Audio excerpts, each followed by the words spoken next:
Amigos e amigas, vamos a mais um momento da nossa liturgia da palavra, que eu transmito sempre nos meus endereços telemáticos. @Paulo Roberto Maciel, 6 /, Paulo Roberto Maciel, 7919. O blog é repórterpaulomaciel.blogspot.com. Temos ainda facebook.com/Paulo Maciel da Rádio. Acesse, compartilhe, dê um like para aumentarmos a possibilidade de salvar almas. Liturgia referente à quarta-feira, 29 de outubro de 2025, 30ª semana do tempo comum, no ano litúrgico C. A cor dos paramentos litúrgicos é verde. No rito temos a missa à escolha.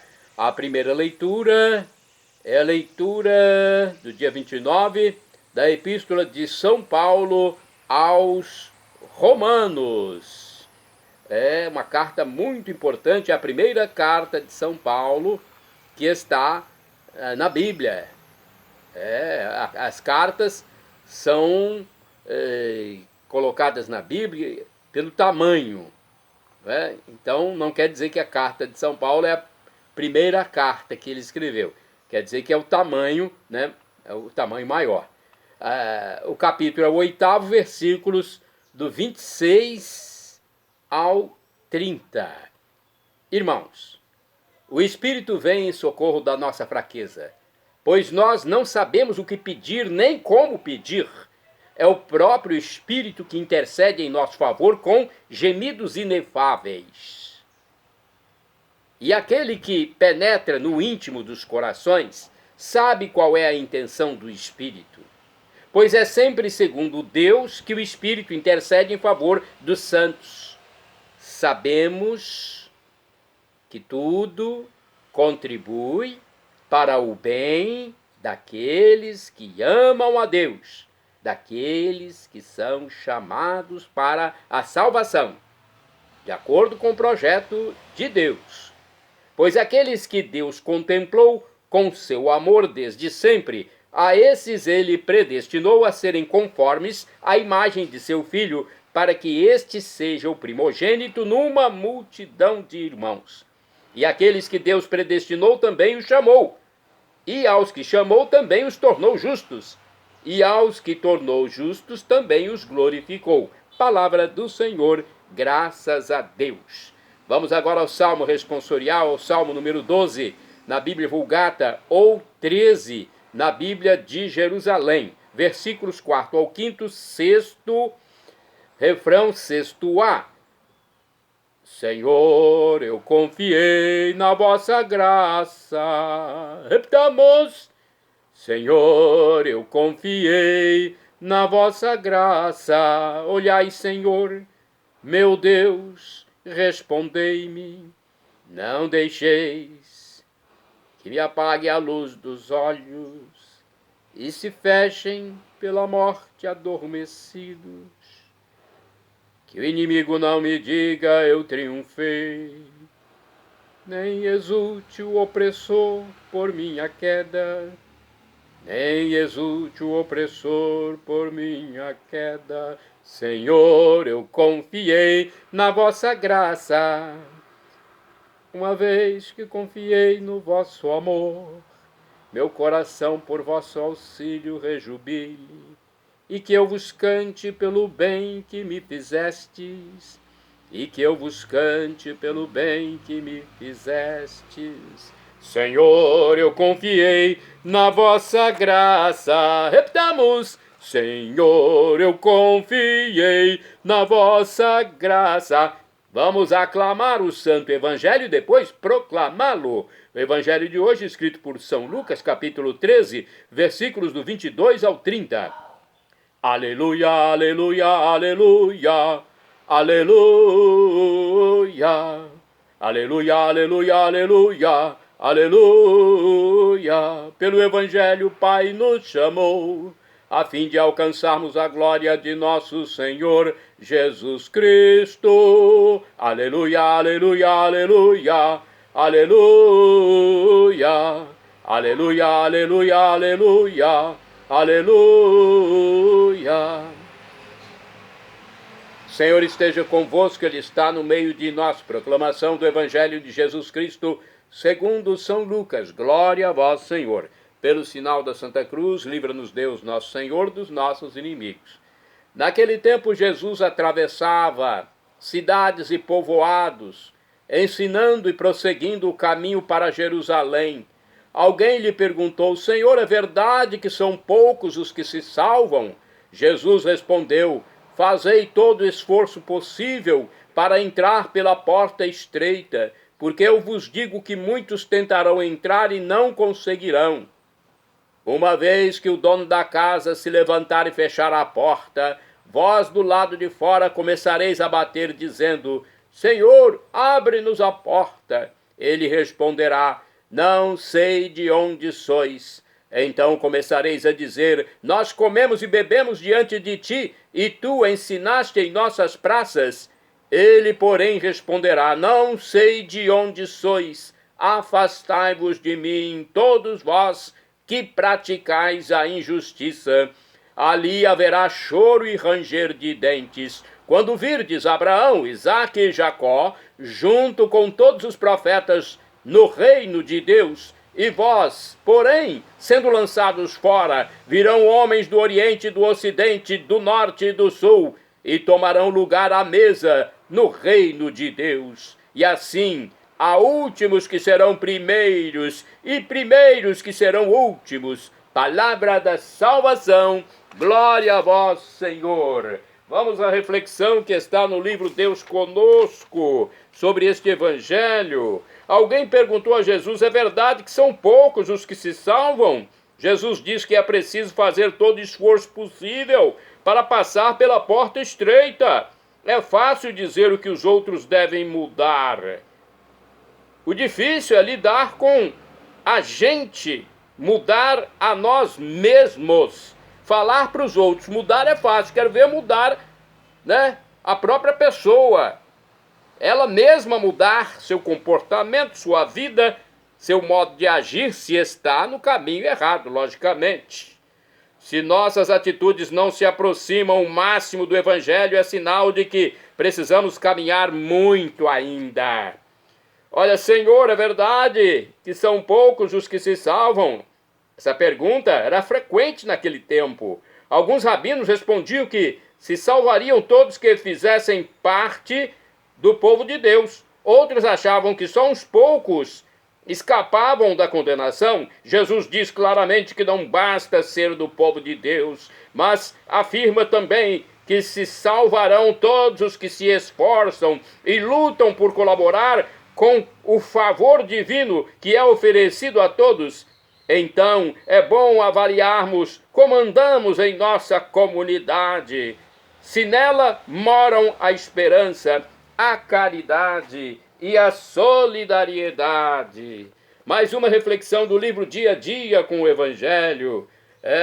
Lucas 13, versículos do 22 ao 30, aqui a explicação é esta. São muitos os que se salvam. A pergunta nasce talvez de alguém com a mentalidade de colecionador de boas obras, como os fariseus. Eles acreditam garantir a própria salvação à força de acumular no currículo bom número de obras agradáveis a Deus. Jesus tenta corrigir essa forma de pensar. Diz que muitos se apresentarão com as credenciais de quem viu Jesus falar nas praças e até tomou refeição com ele, como bons amigos. Ninguém se iluda. Esforcem-se para entrar. A porta é pequena e dificultosa. Um alerta para os cristãos que se fecham e gloriam de cumprir os preceitos da igreja, como missas, sacramentos, rezas, mas não conseguem viver em paz com a família e arrastam ódios intermináveis pela vida fora. Salvam-se os que praticam a justiça e a caridade, além de frequentar a missa, de rezar o terço, de fazer suas orações pessoais no seu quarto, na sua casa, no seu oratório, no seu trabalho. É um conjunto de fatores para se chegar ao céu. No livro Palavra e Vida, temos aqui uma reflexão sobre Lucas 13, versículos do 22 ao 30. Quando eu era pequenino, contaram-me a história de uma santa que havia tido uma visão sobre a salvação. Via as almas como gotas de chuva e o céu como uma pequena garrafa colocada no meio de um campo. Por cúmulo, a garrafa tinha um gargalo realmente estreito e somente as que entravam na garrafa se salvavam. Isso é uma maneira de terrorismo religioso. Além do mais, como podemos falar do amor que Deus tem por nós e depois contar histórias desse tipo? A salvação é abrir-se para o abraço acolhedor de Deus Pai, mas isso não impede que esse abrir-se seja responsabilidade nossa. Essa é uma reflexão do autor desse livro, hein? Palavra e Vida. Não é minha reflexão. Quero deixar bem claro, né? Não sei nem quem é o autor. Não vejo aqui o nome, mas é o livro Palavra e Vida, que foi escrito por alguém que não colocou o nome. Bem, vamos agora aos santos, porque os santos têm nome.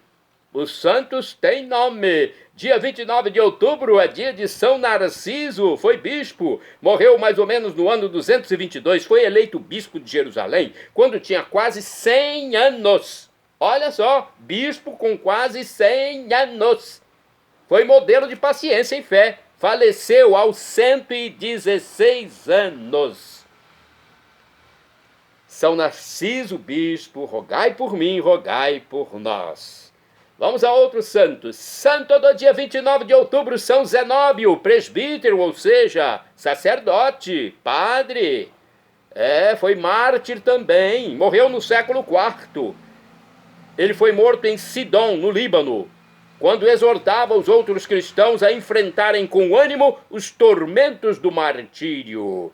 Santo do dia 29 de outubro, Santo Abraão, que foi anacoreta, morreu em 366. Anacoreta é uma espécie de monge, né? Nascido numa rica família de Edessa, Síria, Abraão, anacoreta, fez-se eremita numa estreita cela, ficou isolado. Ordenado sacerdote, evangelizou a região de Bet Kiduna e logo que pôde retomou a sua vida de anacoreta, né, de isolamento para oração, especialmente a Deus. Santo do dia 29 de outubro, Santo Honorato de Vercelli, foi bispo. Morreu em 415, foi discípulo de Santo Eusébio, acompanhou-o no exílio. Foi ordenado bispo por Santo Ambrósio, a quem assistiu na hora da morte. Santo do dia 29 de outubro, São Teodário Abade, morreu mais ou menos no ano 575. Foi monge da região de Vienne, na França, nomeado por seu bispo intercessor perante Deus. Olha aí, intercessor perante Deus e penitenciário maior de toda a diocese. Santo do dia 29 de outubro é São Dodone, abade. Morreu no século VIII, foi abade de Wallers, na França, que sentindo-se chamado à vida ascética, é uma espécie de monge também, é um isolamento para rezar para Deus, isoladamente, não é? De uma forma solitária, fez-se eremita nas proximidades deste mosteiro de Wallers. Santo do dia 29 de outubro, São Caetano Henrico, foi sacerdote, morreu em 1866. Aliás, 1860.